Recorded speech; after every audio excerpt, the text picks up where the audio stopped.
Ladies and gentlemen, let me tell you something fundamental about life, about transformation. If you want to grow, if you want to rise, if you want to become the person you're truly capable of being, then you must be willing to destroy the old version of yourself. Not just tweak it, not just improve it a little. Destroy it, because the person you are today, the one weighed down by bad habits, by fear, by self-doubt, is not the person who will take you where you need to go. You can't carry the same weaknesses into a new future and expect different results. You can't cling to the past while reaching for something greater. This is where most people fail. They want change, but they don't want sacrifice. They want success, but they refuse to let go of comfort. And so they stay trapped, repeating the same patterns, wondering why their lives never improve. But you are here because you know there's something more. You feel it, that inner voice telling you it's time to let go, time to break free.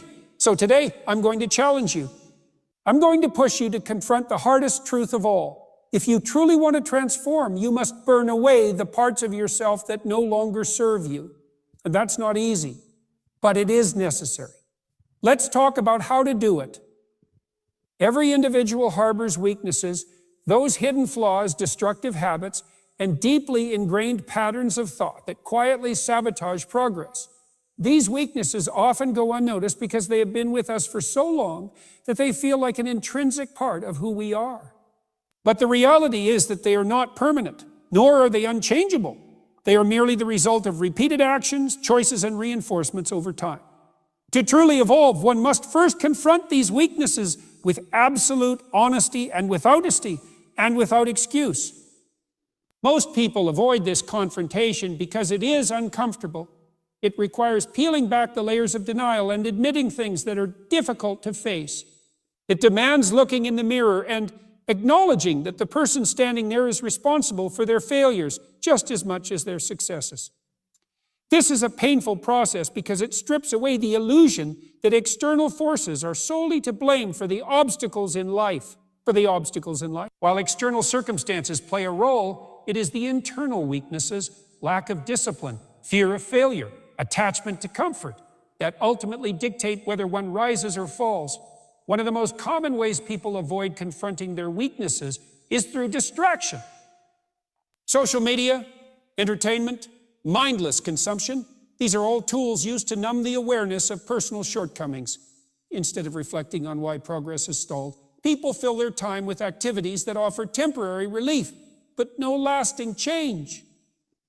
They convince themselves that they are simply taking a break or enjoying life. But in reality, they are avoiding the work required to break free from their limitations. This avoidance only strengthens the hold that weaknesses have over them.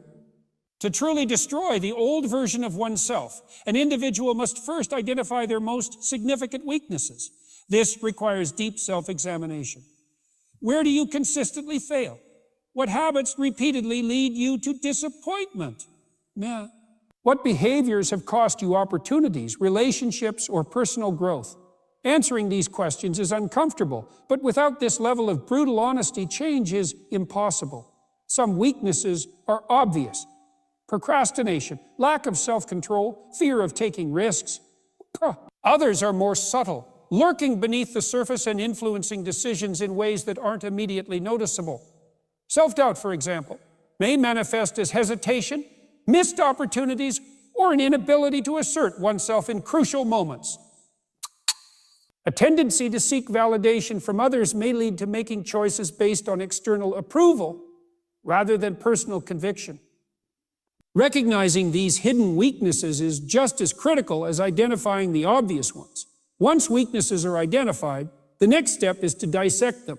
Where did they come from? Are they the result of past failures, negative conditioning, or unresolved trauma? Understanding their origins doesn't mean making excuses. It means gaining clarity on why they exist in the first place. Many people carry self-destructive behaviors that were once survival mechanisms. A person who grew up in a chaotic environment may have developed avoidance tendencies to escape conflict. Someone who experienced repeated rejection may have developed a fear of putting themselves out there. But what once served as protection in a specific context can become a prison when carried into the future. Confronting weaknesses also means acknowledging the patterns that reinforce them. If someone struggles with discipline, they must examine the routines and choices that perpetuate that struggle. Do they hit snooze every morning instead of waking up on time? Do they consistently allow distractions to interfere with their goals? Do they justify skipping important tasks because they don't feel like it?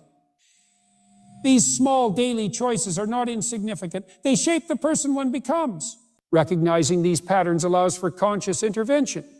Many people deceive themselves into believing they are working on themselves, when in reality, they are avoiding true confrontation. They read books, watch motivational videos, and gather knowledge, but they never apply it in a meaningful way. Consuming information is easy. Change is not. True transformation begins when action is taken, despite discomfort, despite resistance, despite fear. It requires making different choices, holding oneself accountable, and refusing to retreat into old patterns. One of the greatest obstacles in confronting weaknesses is the ego. The ego resists admitting flaws because it threatens the self-image. It is far easier to believe that circumstances, other people, or bad luck are responsible for setbacks rather than acknowledge personal responsibility. But real power comes from ownership. The moment a person stops blaming external factors and starts owning their weaknesses, they regain control. This process is not comfortable, nor is it quick. It requires relentless self-awareness, the willingness to face difficult truths, and the discipline to take corrective action. But until weaknesses are fully confronted, they will continue to hold power, dictating decisions and limiting potential. Only by shining a light on them can they be dismantled and replaced with strength. Eliminating toxic habits is one of the most difficult but necessary steps in transforming into a stronger, more disciplined version of yourself. These habits are not just actions. They are deeply ingrained behaviors that shape how you think, react, and ultimately live your life. Many people underestimate the power of their daily routines, failing to realize that their future is being built or destroyed by the things they repeatedly do. If you want to become someone new, you cannot carry the same self-sabotaging behaviors into your next chapter. Toxic habits do not appear overnight. They form slowly, often disguised as harmless routines or temporary coping mechanisms. A person doesn't suddenly wake up one day addicted to social media, procrastinating on their responsibilities, or wasting hours of their life on distractions. It happens gradually. What starts as a small indulgence, checking the phone for a few extra minutes, skipping a workout just once, staying up a little later than usual, eventually turns into a pattern. That pattern then becomes a lifestyle, and before long, it dictates every aspect of life. One of the greatest challenges in eliminating toxic habits is recognizing them for what they truly are. Many people convince themselves that their behaviors are not a big deal, or that they can stop anytime they want. This self-deception is dangerous. A person who regularly stays up late watching mindless entertainment may justify it by saying they deserve to unwind. After a long day, ignoring the fact that their lack of sleep is destroying their energy, focus, and productivity. Someone who procrastinates may tell themselves they work better under pressure, avoiding the truth that they are reinforcing a cycle of stress and underperformance. These rationalizations provide temporary relief, but they also allow toxic habits to tighten their grip. Breaking free from destructive behaviors requires brutal honesty. It requires looking at your daily choices and asking, is this helping me become the person I want to be, or is it holding me back? If a habit does not contribute to growth, it is working against it. There is no middle ground. The things you do every day are either leading you closer to your goals or pulling you further away. This level of self-awareness is uncomfortable, but it is necessary for change. Many toxic habits are fueled by instant gratification. In the modern world, nearly everything is designed to provide quick pleasure with minimal effort. Scrolling through social media, binge-watching TV shows, indulging in junk food, or even engaging in unproductive conversations. All of these activities offer immediate rewards, but have long-term consequences. The brain is wired to seek pleasure and avoid discomfort, which is why breaking these habits feels so difficult. The key is to shift focus from what feels good in the moment to what is truly beneficial in the long run. One of the most effective ways to eliminate a toxic habit is to replace it with a productive one. The mind resists emptiness. If you simply try to stop a bad habit without filling the void it leaves behind, you will eventually fall back into it. For example, if you are trying to break the habit of wasting time on social media, you must replace that time with something meaningful: reading, exercising, learning a new skill, or working on a project. If you struggle with emotional eating, you must develop new coping mechanisms that provide comfort without harm, such as journaling, meditating, or engaging in physical activity. Substituting a destructive habit with a constructive one not only makes the transition easier, but also strengthens discipline and self-control. Another powerful strategy for eliminating toxic habits is changing your environment. Your surroundings play a significant role in shaping your behaviors. If you are constantly surrounded by distractions, temptations, or people who reinforce negative patterns, breaking free will be much harder. Creating an environment that supports your growth is essential. This might mean reorganizing your space, setting physical boundaries, or distancing yourself from individuals who encourage bad habits. The fewer obstacles you have in your way, the easier it becomes to stay on track. Accountability is another crucial factor in eliminating toxic habits. It is easy to make excuses when no one is watching, but when you have someone holding you to a higher standard, whether it is a mentor, a friend, or even a written commitment to yourself, you are more likely to stay disciplined. Keeping a record of your progress, setting clear goals, and regularly evaluating your actions can make a significant difference. The more intentional you are about tracking your habits, the less likely they are to control you. There will always be resistance when trying to break free from toxic behaviors. The mind will fight back, trying to pull you into old patterns because they are familiar and comfortable. This, why discipline is more important than motivation is temporary. It fades when things get difficult. Discipline, on the other hand, is the ability to act in alignment with your goals, even when you don't feel like it. The stronger your discipline, the less power your toxic habits will have over you. People often underestimate how much their habits shape their identity. If you consistently engage in behaviors that make you feel weak, unproductive, or stuck, you begin to see yourself as someone who lacks control. But the opposite is also true. The moment you start eliminating the habits that hold you back, you begin to rebuild your self-image. You prove to yourself that you are capable of change, that you are not defined by your past actions, and that you have the power to create a better future. Discomfort is the price of growth, yet most people spend their lives avoiding it. The mind is wired to seek comfort, to retreat from anything that feels uncertain, painful, or challenging. But the reality is that everything you want, every dream, every goal, every transformation, exists beyond the point of comfort. If you are unwilling to embrace discomfort, you are choosing stagnation. The version of yourself that remains trapped in fear and hesitation is not capable of achieving the life you desire. One of the most common reasons people fail to grow is that they mistake discomfort for danger. They believe that if something is difficult, it must mean they are not ready, that they are not good enough, or that they should wait until the fear goes away. But growth does not work that way. The fear does not disappear before you take action. The uncertainty does not dissolve before you step into the unknown. It is in the process of pushing through discomfort that confidence is built, that resilience is developed, and that transformation occurs. People who achieve great things are not free from discomfort. They have simply learned to endure it. They have accepted that fear is a natural part of growth, that doubt is inevitable, and that the pain of discipline is far less costly than the pain of regret. They understand that suffering for a purpose is not suffering at all. It is the necessary refinement that turns potential into power. When you run from discomfort, you are running from the very thing that will make you stronger.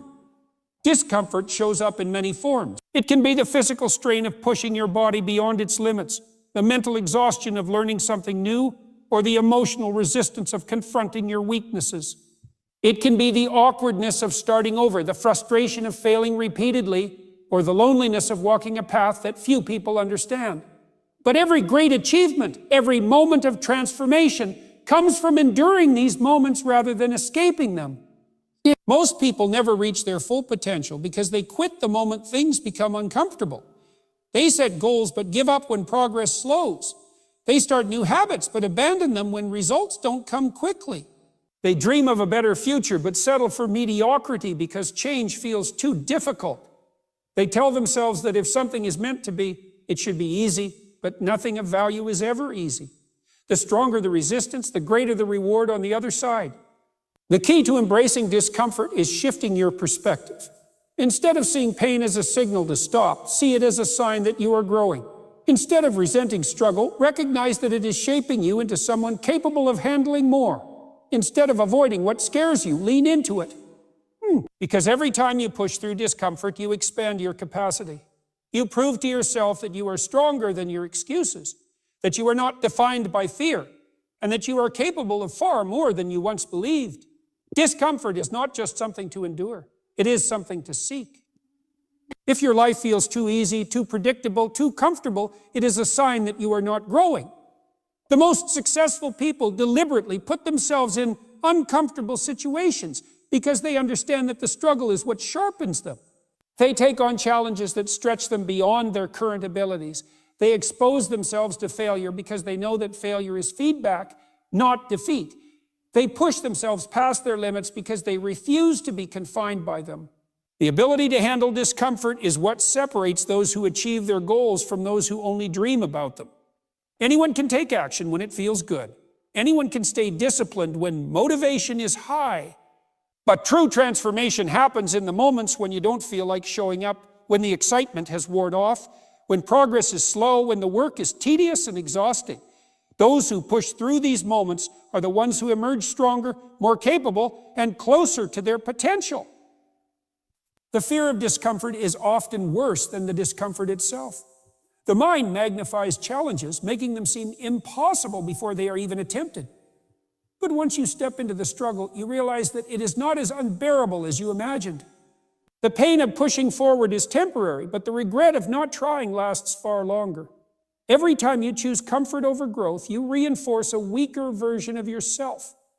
But every time you embrace discomfort, you reinforce strength, resilience, and the unshakable belief that you are in control of your future. No one is born with an extraordinary life. It is built through a series of difficult choices. It is forged in the moments when you want to quit, but decide to keep going.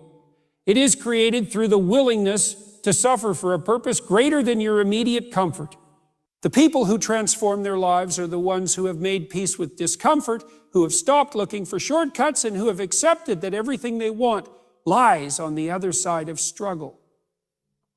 Your identity is not fixed. It is not something you were born with and must carry unchanged for the rest of your life. It is something that has been constructed over time, through experiences, beliefs, habits, and the narratives you have accepted about yourself. But just as it was built, it can be rebuilt. The problem is that most people never question the identity they have adopted. They assume that who they are today is who they are destined to be, never realizing that the person they have become is a reflection of their past, not a blueprint for their future. Reinventing yourself requires the ability to detach from the version of you that has been shaped by past mistakes, failures, and limitations. It means letting go of the labels you have given yourself, or the ones that others have placed upon you. Many people live their lives trapped inside an identity that no longer serves them. They continue to see themselves as the person who struggled, who failed, who never followed through, and because they believe that is who they are, they continue to repeat the same patterns. If you do not actively redefine your identity, you will remain stuck in a cycle of reinforcing old behaviors. One of the most powerful forces in human psychology is the need to act in alignment with one's identity. If you see yourself as someone who is lazy, you will continue to make choices that reinforce that belief. If you see yourself as someone who lacks discipline, you will find excuses to avoid doing the hard work. If you believe that you are not capable of success, you will subconsciously sabotage your progress to confirm that belief.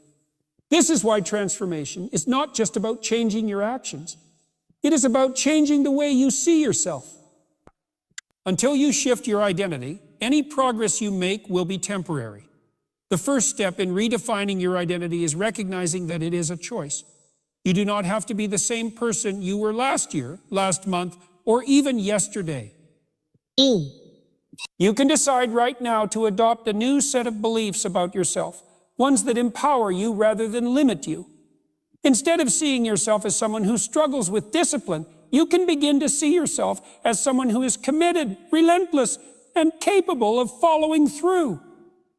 Instead of identifying as someone who always fails, you can choose to see yourself as someone who learns, adapts, and overcomes obstacles. The moment you shift your identity, your actions will begin to reflect that new belief. This process requires intentionality. It is not enough to simply declare that you are a new person. You must prove it to yourself through action.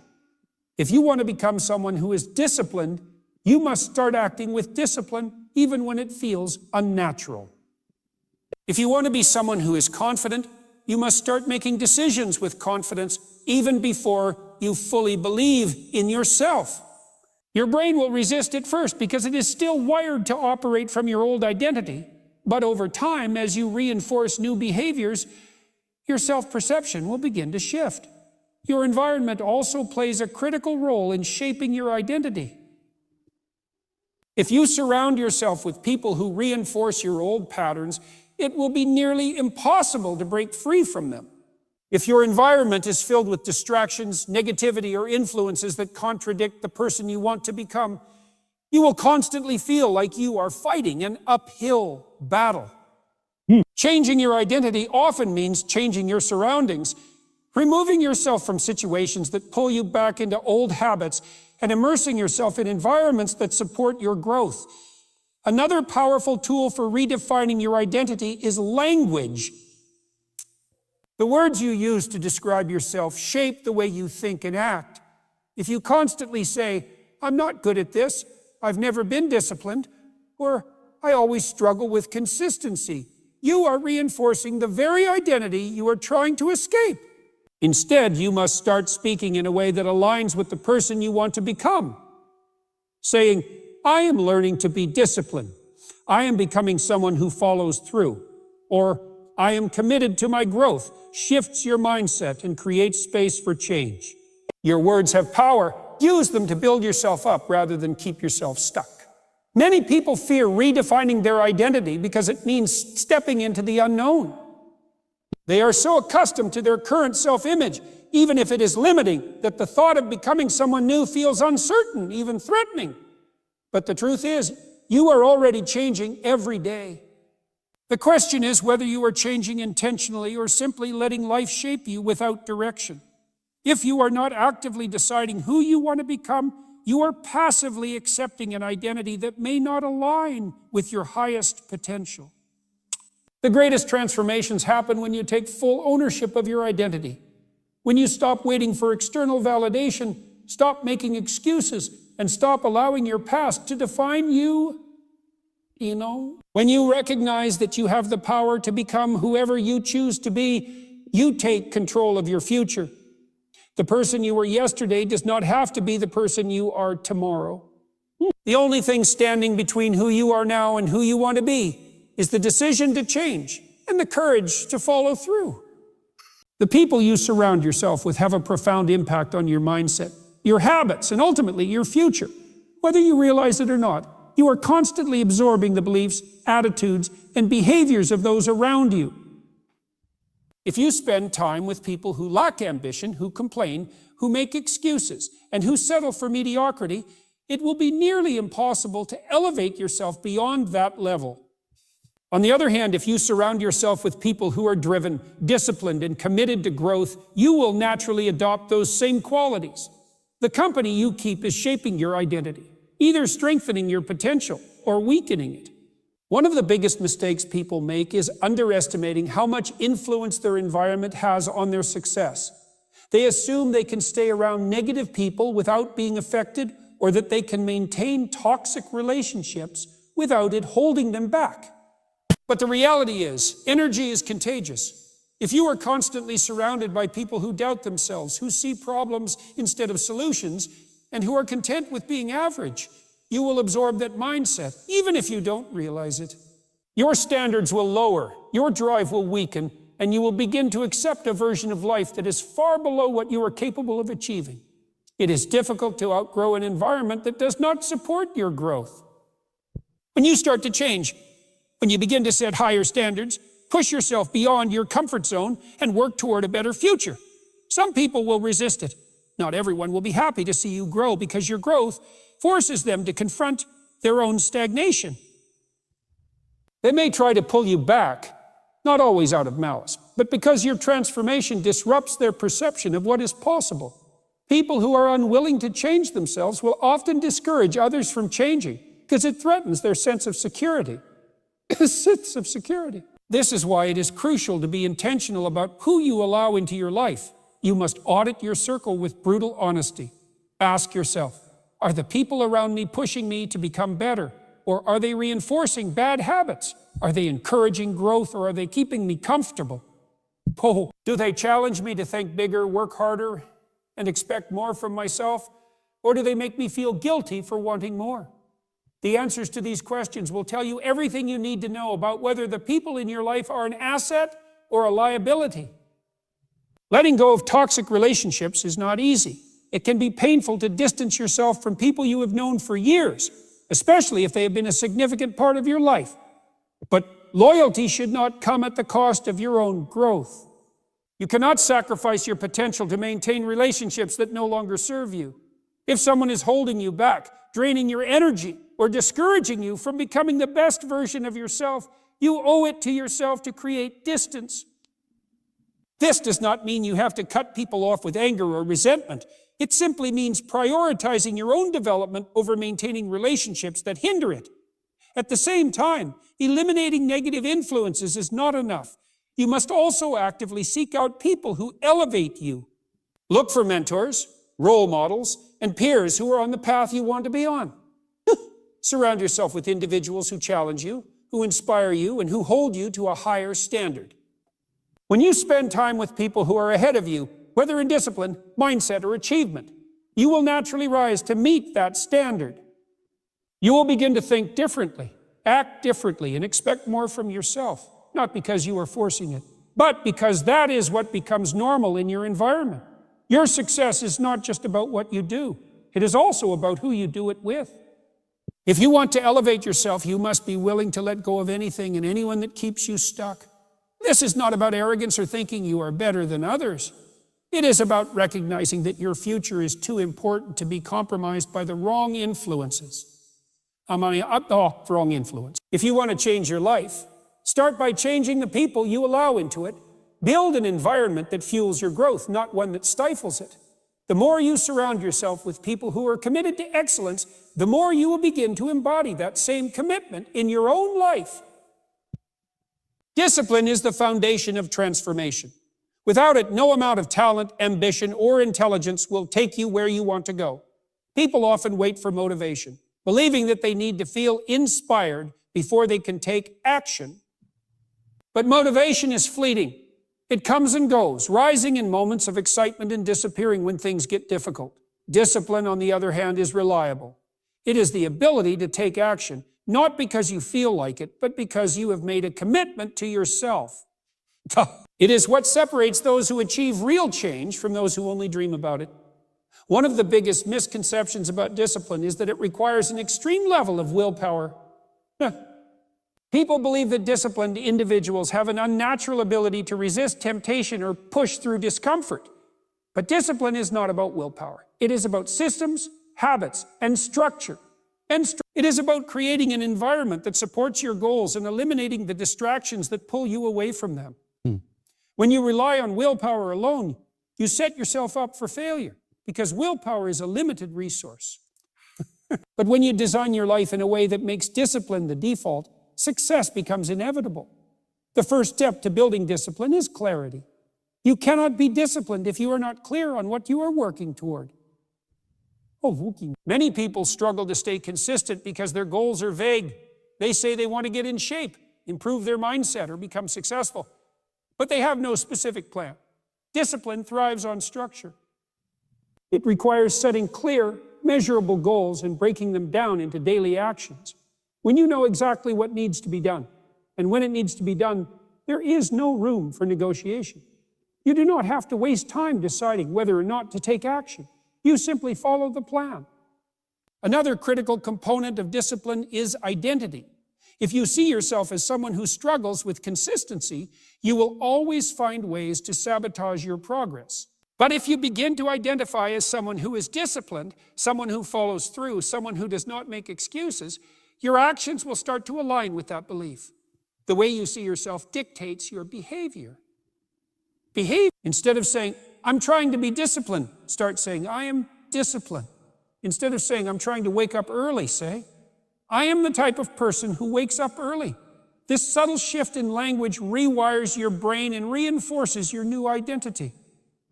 Discipline also requires mastering your emotions. Most people operate based on how they feel in the moment. If they feel tired, they skip their workout. If they feel uninspired, they procrastinate on their work. If they feel discouraged, they give up. But true discipline means acting independently of your emotions. It means doing what needs to be done, whether you feel like it or not.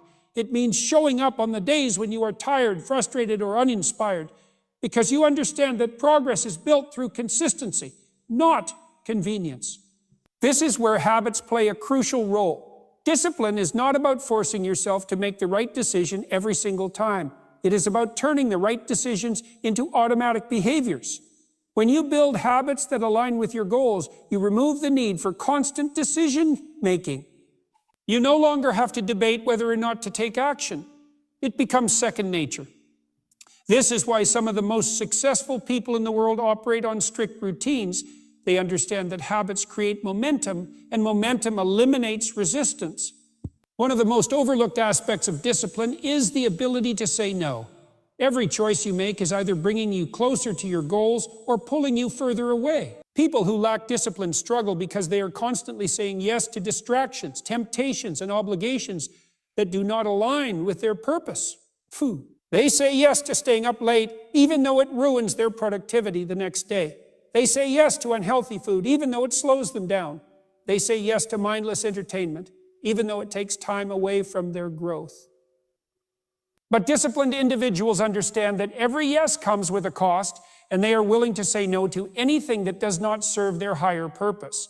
Another crucial element of discipline is learning to embrace discomfort. Growth is not comfortable.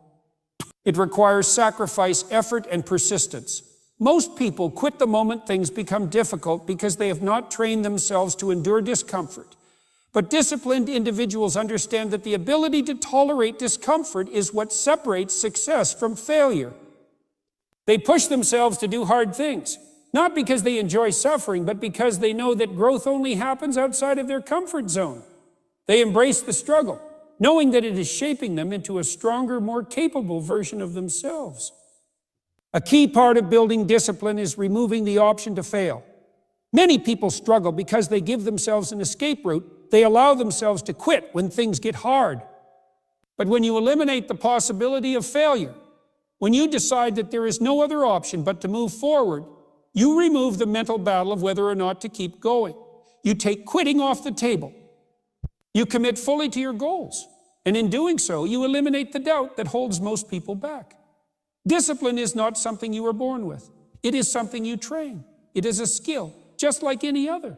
And the more you practice it, the stronger it becomes. If you want to build discipline, start small. Set non-negotiable rules for yourself and stick to them, no matter what. Train yourself to follow through on your commitments, even when it is inconvenient. Prove to yourself over and over again that you can be relied upon. The more you reinforce this belief, the easier discipline becomes, and the more unstoppable you will be.